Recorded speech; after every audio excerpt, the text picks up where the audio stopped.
Scorpio, hi! Welcome to Mr. Queen PH at ito ang inyong weekly reading for May 13 to 19, 2024. This is a general reading, just take what resonates. Watch your Sun, Moon, Rising, Venus for other messages, and thank you sa lahat ng mga sumusuporta dito sa ating channel. Just a reminder, gamitin nyo lamang ang reading na to bilang gabay. Pa-follow, like na rin ang ating Facebook at TikTok. Lahat po yan Mr. Queen PH. Like, share, subscribe, turn on post notifications para lagi kayong updated sa ating mga readings. And if you're interested in private readings, meron tayong 3rd anniversary promo, 25% discount pag nagbook kayo from May 2 to 15, 2024.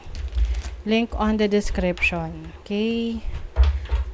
So, let's see, Scorpio, what's up with you, Scorpio, for this week?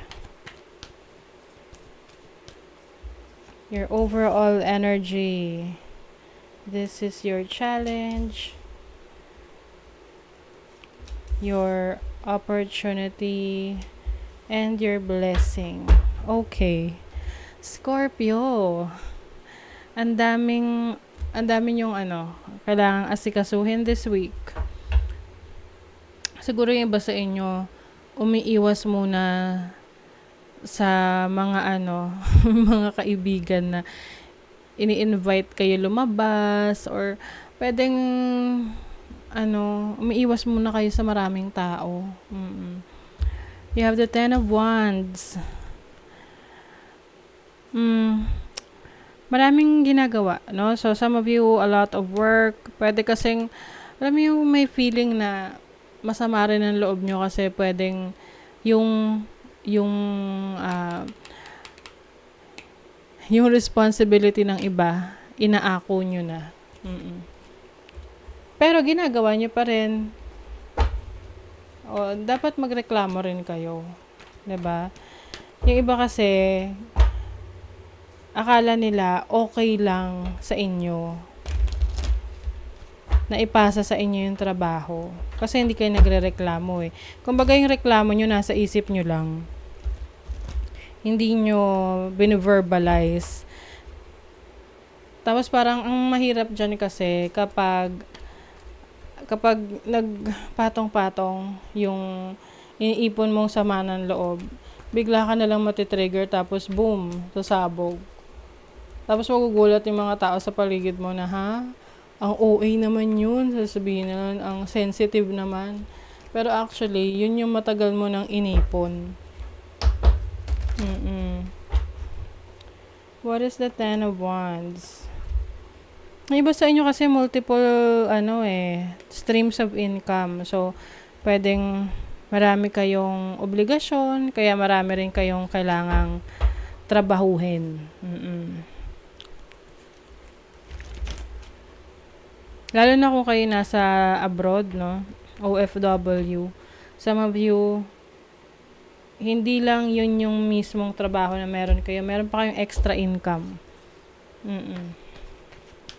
Which is good, no? Kahit pa paano, 'di ba? Maraming sources of income.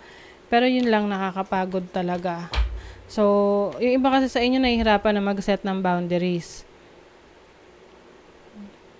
Pwedeng yung iba, people pleaser, na parang, kasi sabi ni boss, kasi kailangan para magustuhan ni boss, ganon. You have the Page of Cups, yeah. Parang, yun yung challenge sa inyo kung paano nyo masasabi ng malumanay. Kasi, some of you, umiiwas na lang sa conflict. 'Di ba? Kesa sa magreklamo sila, umiiwas na lang sa conflict. So, ina-absorb nyo na lang yung inis nyo. Kesa sa lumabas na nagrereklamo kayo, tapos pwedeng ma-offend yung isa, magkaroon pa ng tension or gulo, sinusolo nyo na lang. Yun lang ang mahirap dyan kapag naipon. Kasi, with the 5 of Wands, pwedeng meron ditong tension, conflict. What is the 5 of Wands? Pero opportunity nyo to eh. So, I think this is your opportunity to finally express how you feel. Ito yung mga naipon. Naipon mo na sama ng loob or naipon ng mga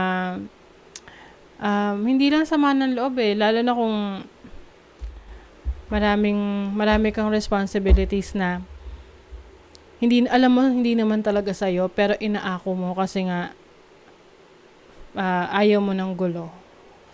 So ngayon, I think yung patience mo ngayon ay iti-test.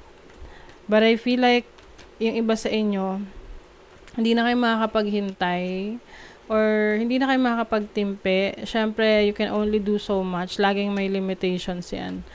So, yung iba sa inyo, magiging magsasabi na talaga. And maaring masamain ng iba, pwedeng pagmulan ng away, misunderstanding.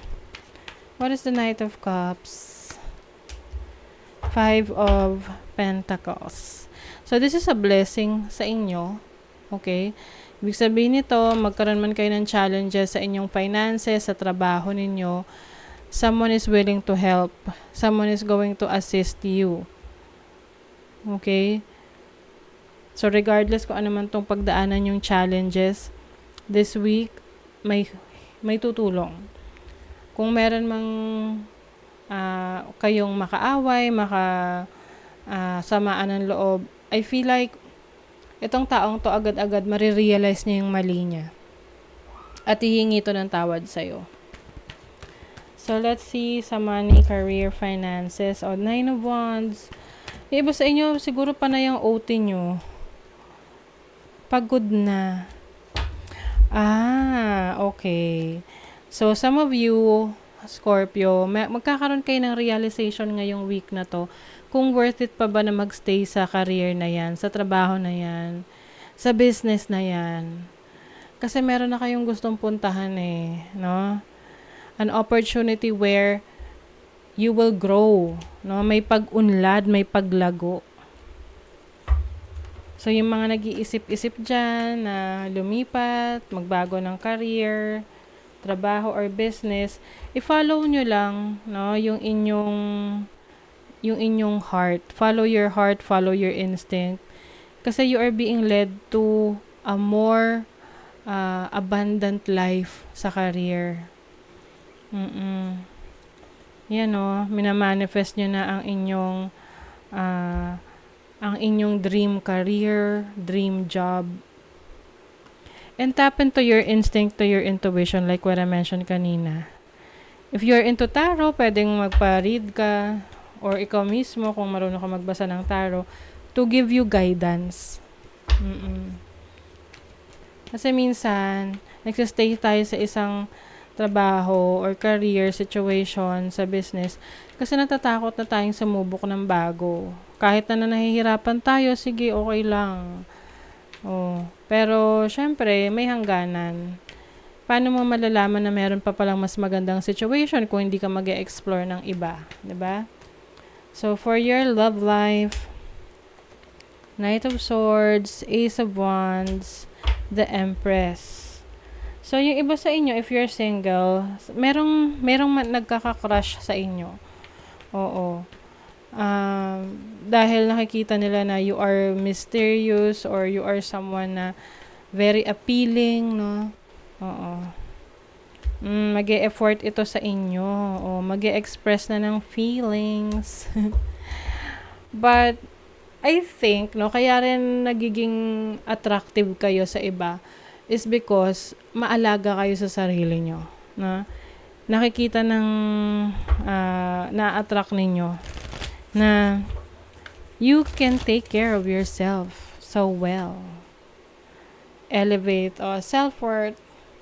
You get what you believe you deserve. It's time to raise your standards. Oh my God, Scorpio. It's time to raise your standards. Pagtaas ng standard mo sa career, sa trabaho, you will get what you deserve. Self. Palalayain mo na yung sarili mo sa limitations na yan.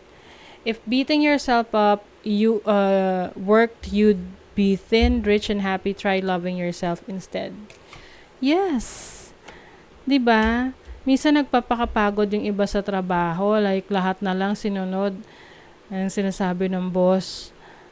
Pero kung okay lang sana kung worth it eh. Kaya lang minsan tinitake advantage na, no? Mm. So, dun ka sa tingin mo eh dine-deserve mo. Kapag feeling mo hindi mo dine-deserve na, sobrang sobrang effort ka na, then it's time to move to a new direction. Okay? So that is your reading, Scorpio. Thank you so much. Bye.